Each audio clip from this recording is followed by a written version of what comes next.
नमस्कार, मैं हूं आपका दोस्त विजय विद्रोही। आप मुझसे जुड़ चुके हैं, इसके लिए आप सबका तहे दिल से शुक्रिया। अगले 8-10 मिनट में आपसे जुड़े रहने की कोशिश करूंगा। तो बिहार का जो विधानसभा चुनाव है उसमें जैसे जैसे लेटेस्ट अपडेट कुछ आता है वो अपडेट मुझे बहुत चौंकाता है। आज हम दो तरह के लेटेस्ट अपडेट की बात करेंगे। मोटे तौर पर बिहार में अब कहा जाने लगा है कि मुकाबला महिला वोटर और युवा वोटरों के बीच में है। जहां तक युवा वोटर का सवाल है तो युवा वोटरों में से एक बहुत बड़ा हिस्सा 65% से ज्यादा बड़ा हिस्सा बदलाव चाहता है। ये जो युवा वोटर है जो 18 से 30 साल की आयु के बीच का है, इसकी संख्या 1,74,00,000 है।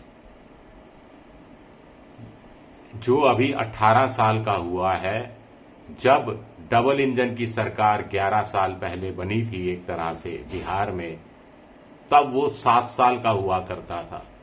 यानी होशो-हवास में रहते हुए उसने ना तो लालू तेजस्वी का राज देखा है और ना ही वो जंगल राज खुद अपनी आंखों से भुगता है। और वो एक ही चेहरा, एक ही नीति, एक ही रणनीति, एक जैसी बातें सुन सुनकर पक गया है। तो ये बदलाव चाहने वाला जो युवा वोटर है वो क्या वास्तव में सत्ता में बदलाव लाकर हमारे सामने 14 नवंबर को रख देगा, या फिर जो जीविका दीदी हैं वो अमृत साबित होंगी नीतीश कुमार के लिए या एनडीए के लिए कहा जाए तो। कुल मिलाकर ये जो स्वयं सहायता ग्रुप बनाए गए थे जिसके तहत 1.5 करोड़ महिलाओं को जोड़ा गया था, जिसमें 1,21,00,000 महिलाओं के खाते में 10,000 रुपये देने की दावा कर रहा है एनडीए। कुल मिलाकर करीब करीब मोटे तौर पर कहा जा रहा है कि 15-20 हजार करोड़ रुपया खर्च किया जा चुका है। लेकिन ये दो चीजें आपको पता लगनी चाहिए आंकड़ों के हिसाब से। पिछली बार पुरुषों ने 2% ज्यादा की संख्या में महागठबंधन के पक्ष में वोट दिया था, लेकिन 6% ज्यादा महिलाओं ने एनडीए के पक्ष में वोट दिया था। ये एनडीए के लिए खुशखबरी है। लेकिन 48% महिलाएं हैं, 3.92 पुरुष वोटर है, 3.52 या 55 करोड़ पुरुष महिला वोटर है। 6 जिलों में जो चुनाव आयोग ने एसआईआर के नाम पर कटाई छटाई की है वहां महिला वोटरों की तादाद और ज्यादा कम हो गई है। तो क्या ये एक नुकसानदायक साबित हो जाएगा? अब कुछ लोग कहते हैं कि 20 साल में क्या क्या बदला। 20 साल में मोटे तौर पर इंडियन एक्सप्रेस में एक लेख पढ़ रहा था मैं, 3 चीजें बदली हैं। एक चीज ये बदली है कि बिहार में पहले हिंदू मुसलमान नहीं होता था, जाति ही प्रभावी होती थी।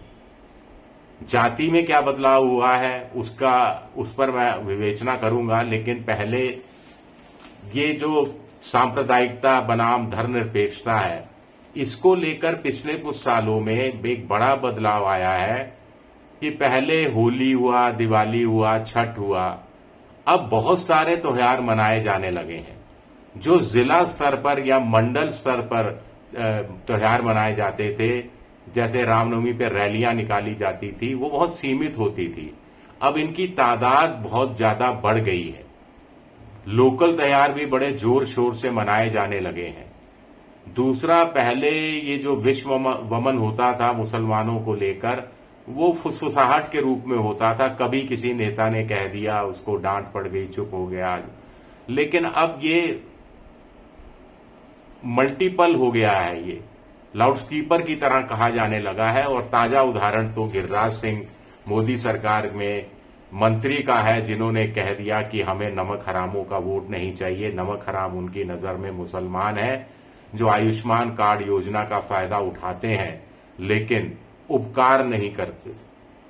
उपकार जो उन पर किया जाता है उस उपकार का बदला नहीं चुकाते, या एहसान फरामोश हैं जो एहसान उन पर होते हैं, वोट के बदले में इस एहसान का बदला नहीं चुकाते वो। इस तरह की बातें गिरिराज सिंह पहले भी कहते रहे हैं और माहौल विषाक्त हो गया है।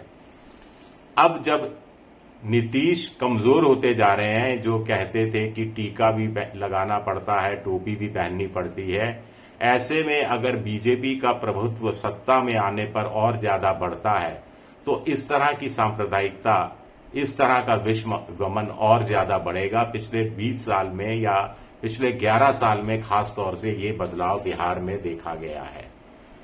दूसरा बदलाव यह है कि पहले जातियों के बीच में संघर्ष होता था, मारकाट होती थी, भूमिहार सेना बनती थी, पिछड़ों दबंगों के हाथों पिटते थे, तमाम चीजें होती थी। जब सामाजिक न्याय की बात की जाने लगी, अब क्या हुआ है कि जातियां वही हैं और नए जातीय सर्वे ने तो एनडीए और महागठबंधन दोनों की नींद उड़ा दी है।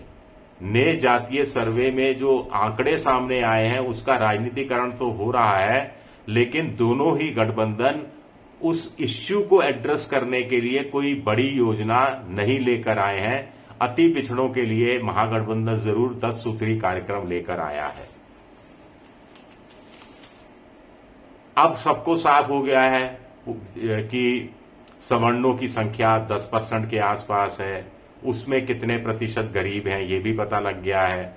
लेकिन ये भी पता लग गया है कि जो पिछड़ों में अगड़े हैं वो कई गरीब नहीं हैं, और जो अगड़े हैं उनकी स्थिति भी ठीक ठाक है। जो पिछड़ों में पिछड़े हैं, दलितों में महादलित है, उनकी हालत खराब है और उनका वो किसी भी गठबंधन का कोर वोट नहीं है। वो छिटकी हुई, छितराई हुई, पूरे बिहार भर में विस्तारित हुई छोटी छोटी जातियां हैं जिनका कोई नेता नहीं है। तो ऐसे में एक बड़ी चीज ये हुई है कि ये जो राजनीति है, ये जो जातीय राजनीति है, ये आपस में प्रतियोगी पहले भी रही है, इस बार भी प्रतियोगी रही है, लेकिन ये जातीय राजनीति अब संस्थागत हो गई है, इंस्टीट्यूशनलाइज्ड हो गई है। ये जो जाति की राजनीति है ये पॉलिटिकल वायलेंस से जुड़ी हुई नहीं है, क्योंकि पॉलिटिकल वायलेंस तो करीब करीब खत्म हो गया है, लेकिन नेगोशिएटेड एक्सेस हो गया है इसका। यानी जो कबीले एक तरह से हो गए छोटे छोटे, ये एक होकर डिमांड करने लगे हैं और अपनी डिमांड को पूरी शक्ति के साथ सामने रखने लगे हैं। तो ये 3 बड़े परिवर्तन आए हैं, एक महिलाओं के मामले में, एक जाति के मामले में और एक धर्मनिरपेक्षता बनाम सांप्रदायिकता के मामले में। लेकिन बाकी तमाम चीजें, जो बेरोजगारी है, महंगाई है, आधा अधूरा विकास है, आर्थिक विषमता है, ये जस की तस हैं। और ज्यादा जनसंख्या का अनुपात और बढ़ने से और ज्यादा इसमें वृद्धि ही हुई होगी। जो पढ़े लिखे लड़के हैं बिहार के, त्रासदी ये है कि वो बाहर चले जाते हैं, बड़े पद भी मिल जाते हैं, नौकरियां भी करने लगते हैं। जो कम पढ़े लिखे हैं, जो प्रतियोगी परीक्षाओं में पास होने के लिए भी बड़ी मशक्कत करनी पड़ती है, वो बिहार में रह जाते हैं। गरीब, मैले कुचले, दुबले, उपेक्षित, बीपीएल, ये बिहार में ज्यादा रह जाते हैं। और जो नौकरी कर भी रहे हैं छोटी मोटी, उनको अपने स्किल को एनहांस करने का कोई मौका नहीं, आगे बढ़ने का कोई मौका नहीं। जहां से नौकरी शुरू की वहीं से खत्म। तो ये मौके देने में भी डबल इंजन की सरकार भी विफल रही है, और बीच में थोड़े टाइम के लिए विपक्ष की जब सरकार बनी तो वो इस दिशा में बेरोजगारी के लेवल पर ही सोच पाई और तब तक हटना पड़ गया। तो ये बहुत बड़े बदलाव हैं जो बिहार की राजनीति में पिछले 11 साल में देखने को मिले हैं। शुक्रिया मेरा ये वीडियो देखने के लिए। पसंद आए तो लाइक कीजिए, सब्सक्राइब कीजिए, शेयर कीजिए। आप मेंबरशिप ड्राइव में भी जा सकते हैं। शुक्रिया, बहुत बहुत शुक्रिया।